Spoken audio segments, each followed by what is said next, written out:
오늘의 주제는 2025년 4월 이베리아 반도 대정전, 원인, 영향 및 전력망 안정성 분석 보고서입니다. 함께 살펴볼까요? 2025년 4월 이베리아 반도에서 발생한 대정전 사태는 어떤 사건이었나요? 2025년 4월 28일에 발생한 이베리아 반도, 즉 스페인과 포르투갈 본토 전역을 강타한 대규모 정전 사태를 말합니다. 이는 현대 유럽 역사상 가장 심각하고 광범위한 전력 시스템 붕괴 사건 중 하나로 평가받고 있습니다.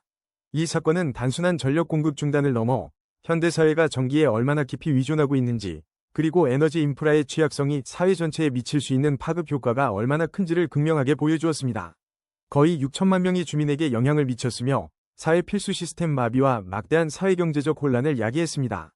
이 사건은 전력망 안정성, 특히 높은 재생에너지 통합에 따른 기술적 과제, 국가 간 전력 연계의 중요성, 사회 시스템의 전기 의존성에 대한 깊은 논의를 촉발시키는 계기가 되었습니다. 정전은 어떻게 시작되었고 복구는 어떻게 진행되었나요? 정전은 2025년 4월 28일 12시 33분 CEST/경 스페인 전력 시스템에서 약 15기가와트의 발전량이 불과 5초 만에 급감하면서 시작되었습니다. 이는 당시 스페인 전체 전력 수요의 약 60%에 해당하는 엄청난 양이었습니다.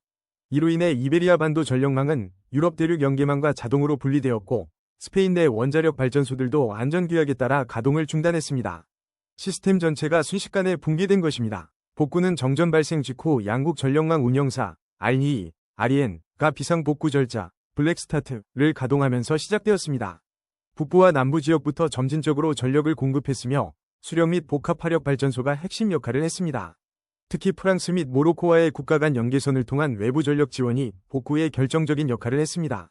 시스템 붕괴부터 완전 정상화 선언까지는 약 23시간이 소요되었습니다.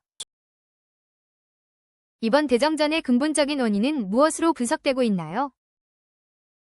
정확한 원인은 여전히 조사 중이지만 초기 분석과 전문가 의견을 종합하면 몇 가지 핵심 요인이 복합적으로 작용한 것으로 보입니다. 가장 유력한 원인으로는 스페인 남서부 지역에서 발생한 대규모 발전원, 특히 태양광 발전원의 연쇄적인 탈락과 이로 인한 급격한 전력 조류 변화 및 시스템 불안정성이 지목됩니다. 시스템이 첫 번째 탈락은 견뎌냈으나 두 번째 탈락 이후 붕괴되었다는 분석입니다. 여기에 더해 정전 직전 높았던 재생에너지 발전 비중 약 60에서 78%로 인한 낮은 시스템 관성, 이너시아, 이 시스템의 취약성을 높인 핵심 요인으로 꼽힙니다. 관성이 낮으면 시스템은 급격한 변화에 훨씬 취약해집니다. 또한 이베리아 반도가 유럽 본토와 연결되는 연계선 용량이 부족하여 에너지선과 같다는 구조적 약점도 문제 해결을 어렵게 만들었습니다. 사이버 공격이나 기상현상, 인적 오류 등의 가능성은 초기 조사 결과 낮게 평가되었습니다.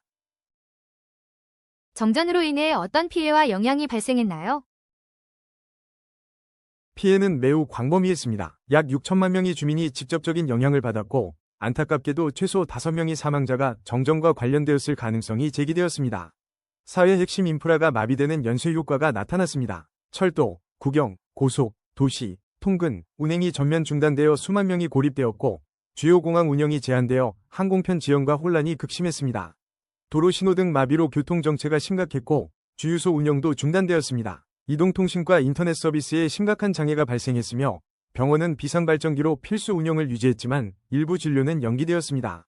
경제적 손실도 막대하여 스페인에서만 최대 10억 유로 이상의 손실이 추정되었고 이베리아 반도 전체로는 더 큰 규모의 손실이 예상됩니다.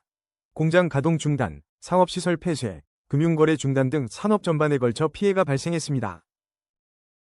이번 사태가 드러낸 전력망의 취약점은 무엇이고 어떻게 개선해야 할까요?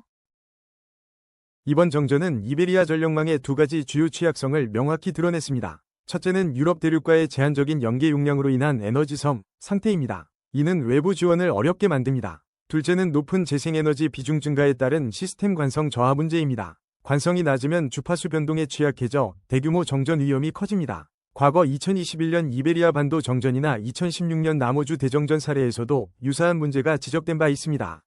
따라서 보건력 강화를 위해서는 전력망 현대화에 대한 막대한 투자가 시급합니다. 구체적으로는 스페인, 프랑스 간 비스케이만 해저 연계선 같은 국가 간 연계 용량 확충, 대규모 에너지 저장 시스템, ESS, 구축, 스마트 그리드 기술 도입, 동기 조상기 설치 등을 통해 시스템 유연성과 안정성을 높여야 합니다.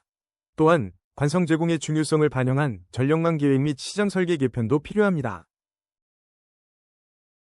결론적으로 이번 대정전 사태는 우리에게 어떤 교훈을 주나요? 2025년 이베리아 반도 대정전은 단순히 기술적 사고를 넘어 에너지 전환 과정에서 전력망 안정성 확보가 얼마나 중요한지를 보여주는 강력한 경고입니다.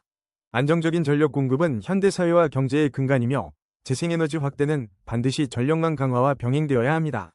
특히 시스템 관성 확보와 국가 간 연계선 강화는 핵심 과제입니다. 이를 위해 전력망 현대화 투자 가속화, 연계선 강화 프로젝트 조속 완료, 에너지 저장 시스템 등 유연성 자원 확보, VRE 특성을 고려한 전력망 계획 및 운영 개선, 개통 서비스 가치를 반영한 시장 설계 재검토, 비상 대비 태세 강화, 관련 기술 연구 개발 촉진 등이 시급히 요구됩니다.